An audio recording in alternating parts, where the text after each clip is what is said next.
आदमपुर चुनाव का जो परिणाम आया है, इसमें सोनिया गांधी और राहुल गांधी की कांग्रेस की हार नहीं हुई। इसमें बाप बेटे की जो कांग्रेस है उसकी हार हुई है। हरियाणा कांग्रेस एक परिवार तक सिमट के रह गई है। ना तो इन्होंने किसी को बड़े सीनियर लीडर को बुलाया। कुमारी शैलजा बहुत सीनियर लीडर थी, उनको भी नहीं बुलाया।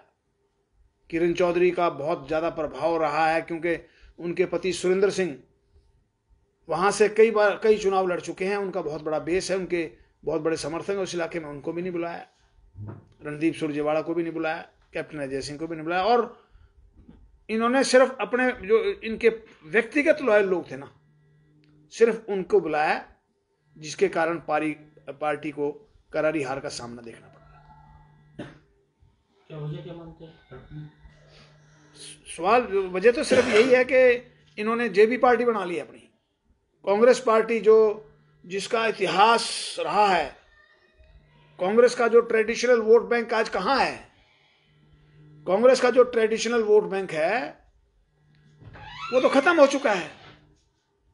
आज व्यक्तिगत कुछ लोग कांग्रेस के साथ अपने पर्सनल इंटरेस्ट में इन्होंने अपने साथ लगाया, बाकी तो कांग्रेस का वोट बैंक तो रहा ही नहीं कहीं, और इसके लिए बाप बेटा जिम्मेवार है। अच्छा, भूपेंद्र सिंह हुड्डा चुनाव से पहले कहते थे कि आदमपुर में भारी जीत होगी कांग्रेस की, और ये जो उपचुनाव है ये हरियाणा की राजनीति की दिशा तय करेगा। भूपेंद्र सिंह हुड्डा बहुत जल्दी में है। वो अपने बेटे को हरियाणा का नेता बनाना चाहते थे, और उनका बेटा भी वहां नाचता रहा 3-4 दिन 5 दिन लगातार, और वो कहता रहा कि हमारी जीत पक्की है। और बड़ा दुर्भाग्य है, हमें पहले से ही पता था कि ये नतीजे होने हैं, और ये सारे नाच रहे थे क्या हम तो आदमपुर में इतिहास रचेंगे, और आदमपुर के अंदर हम कुलदीप बिश्नोई, भव्य बिश्नोई को हरा के हम एक रिकॉर्ड कायम करेंगे। कहीं साठ-गांठ लग रही है आपको बीजेपी के साथ? साठ-गांठ है क्या? देखिए, एक बात तो मुझे पता नहीं, 60-गांठ का मुझे पता नहीं। भूपेंद्र सिंह हुड्डा का आज तक प्रधानमंत्री मोदी जी के खिलाफ एक बयान भी नहीं आया है। क्या लगता है? ये जेल से डरते हैं, जेल जाने से डरते हैं, और उसकी वजह से 7 मुकदमे हैं इनके ऊपर, और एक भी मुकदमे पे कार्रवाई नहीं हो रही इनकी। तो मैं तो यही कहना चाहता हूं कि इन्होंने कांग्रेस का भट्ठा बिठा दिया है, बाप बेटा ने। आज दीपेंद्र सिंह को एक्स्ट्राऑर्डिनरी पावर्स क्यों है हरियाणा कांग्रेस में? कोई मामला है दीपेंद्र सिंह करेगा, तो कोई मामला है दीपेंद्र सिंह करेगा।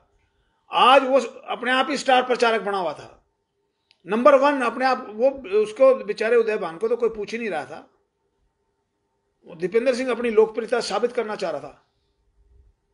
टाइम फिश निकल गई उनकी, पता लग गई उनको क्या कितने लोकप्रिय हैं। तो आगे क्या रहेगा?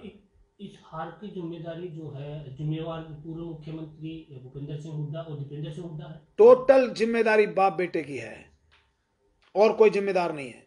तो क्या रहेगा? और इन्होंने भट्ठा बिठा दिया पार्टी का। आने वाले टाइम में 24 के अंदर इनके रहते रहते कांग्रेस कभी सत्ता में नहीं आ सकती। तो कांग्रेस में फूट चरम पर है। चरम पे आपने खुद देख लिया कि सीनियर लीडर, 4 सीनियर लीडर पूरे चुनाव में नहीं गए। किसकी वजह से चुनाव में नहीं गए? कौन जिम्मेवार है इन सब के लिए? मैं सिर्फ अकेले कुमारी शैलजा ही वो पार्टी प्रेसिडेंट थी। आज इनका दायित्व था, इनकी जिम्मेदारी थी। ऐलनाबाद में कुमारी शैलजा ने खुद कह के बुलाया था, और जब भी कोई चुनाव होता है पार्टी प्रेसिडेंट की और सीएलपी लीडर की जिम्मेवारी है। भूपेंद्र सिंह हुड्डा अपनी जिम्मेदारी से बच नहीं सकते, और आने वाला टाइम इनके लिए भी बड़ा घातक है, क्योंकि भूपेंद्र सिंह हुड्डा तो बहुत जल्दी में अपने बेटे को मुख्यमंत्री बनाने के लिए। आने वाला टाइम क्या है? आने वाला टाइम बहुत खराब है कांग्रेस के लिए, अगर ये रहेंगे तो। इसलिए भूपेंद्र सिंह हुड्डा को इस हार की जिम्मेदारी लेनी चाहिए, और सीएलपी पद से इस्तीफा देना चाहिए। आला हाईकमान को भी इस पर समीक्षा करनी चाहिए निश्चित तौर पे कि आफ्टर ऑल ये जो कह रहे दावे कर रहे थे बड़े लंबे चौड़े चौड़े, हम तो इतिहास रचेंगे, वो इतिहास कहाँ रह गया? इन्होंने बहुत लंबे चौड़े वायदे किए थे, लोगों को दावे किए थे कि हम तो फतेह कर लिया हमने आदमपुर। कहां से फतेह कर लिया आदमपुर? मंत्री जी, आपसे एक सवाल है, आप हरियाणा कांग्रेस के साथ हैं या हरियाणा कांग्रेस के साथ नहीं हैं? मैं सबसे पुराना हरियाणा कांग्रेस का वर्कर हूं। आज मेरे साथ का एक आदमी भी नहीं है। मैं 40 मोर देन 44 ईयर्स हो चुके हैं मुझे। 1974 के अंदर 48 हो चुके हैं। 1974 में मैं कांग्रेस का कार्यकारिणी का मेंबर होता था। हमारे जैसे आदमी को इन्होंने नहीं कहा कि हम कहने की छोड़ो, मैं 40 साल से डेलीगेट था। आप मुझे डेलीगेट भी नहीं बनाया इन्होंने। पिछली बार मैं खुद भूपेंद्र सिंह हुड्डा ने मुझे लखनऊ लाखन माजरा से डेलीगेट बनाया था, खुद बनाया। और आज ये हालत होगी, इन्होंने सिर्फ अपने जो चहेते लोग हैं उनको संगठन में जगह दी, बाकी किसी को नहीं दी। तो हमें इस बात का बड़ा दर्द है। ये हालात जो कांग्रेस के हैं वो बहुत अच्छे नहीं हैं। अभी आपने कहा प्रेस कॉन्फ्रेंस में कि हरियाणा कांग्रेस है वो पिता पुत्र की बन के रह गई, टोटल पिता पुत्र की। फिर आप कह रहे हैं कि मैं हरियाणा कांग्रेस के साथ हूं और आप उनके ऊपर लगातार हमलावर भी हैं। भाई पार्टी में प्रजातंत्र है। ये ना सोनिया गांधी के खिलाफ कह रहे सब कुछ ठीक नहीं है। भूपेंद्र सिंह ने कितनी बार कहा है, आप याद करो 27 अगस्त 2019 को जब जलसा हुआ था, भूपेंद्र सिंह हुड्डा ने कहा था कांग्रेस में सब कुछ ठीक ठाक नहीं है। तो क्या वो कह सकता तो हम नहीं कह सकते क्या? अगर वो अपनी बात कह सकता है तो क्या हम नहीं कह सकते? और हम कहेंगे, राहुल गांधी की पदयात्रा आएगी यहां, उसमें हम जाएंगे और हम बताएंगे पिता पुत्र की क्या हैसियत है। इन हालात से तो ये कांग्रेस आने वाले चुनाव में सिंगल डिजिट में रह के खत्म हो जाएगी। क्योंकि जिस हालात से ये कांग्रेस चला रहे हैं, ये सब लोगों को साथ नहीं ले रहे। मैं मिला था कोई 2.5-3 महीने पहले भूपेंद्र सिंह हुड्डा से।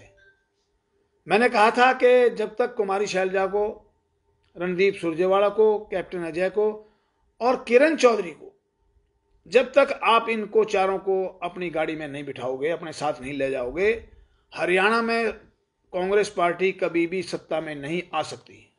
और आज भी कह रहा हूं वो बात। एक खबर और चल रही है कि किरण चौधरी जो वो अमित शाह से मुलाकात करके आई हैं, जल्दी भाजपा ज्वाइन कर सकती है। मेरी अभी 2 मिनट पहले किरण चौधरी का मेरे पास फोन आया था। वो कहता है ऐसे कोई बात नहीं है, मैं किसी से नहीं मिली, मैंने खंडन भी कर दिया है।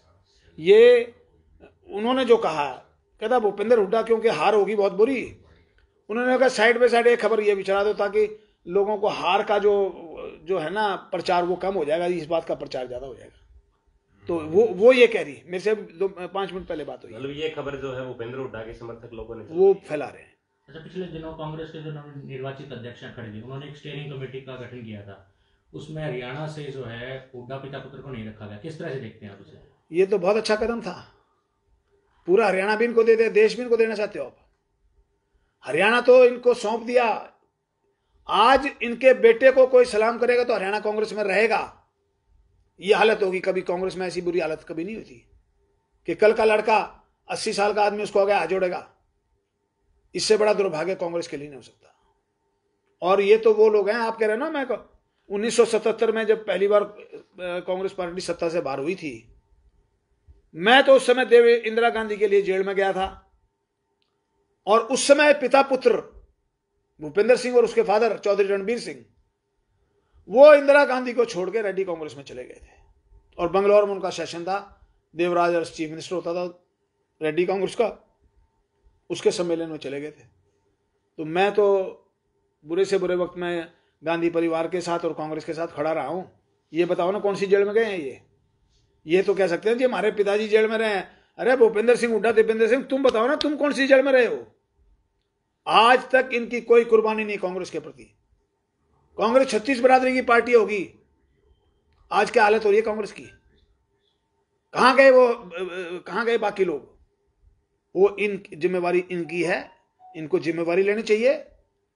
और जितना ज्यादा ये लोगों में दिखेंगे उतनी हालत कांग्रेस की पतली होती जाएगी।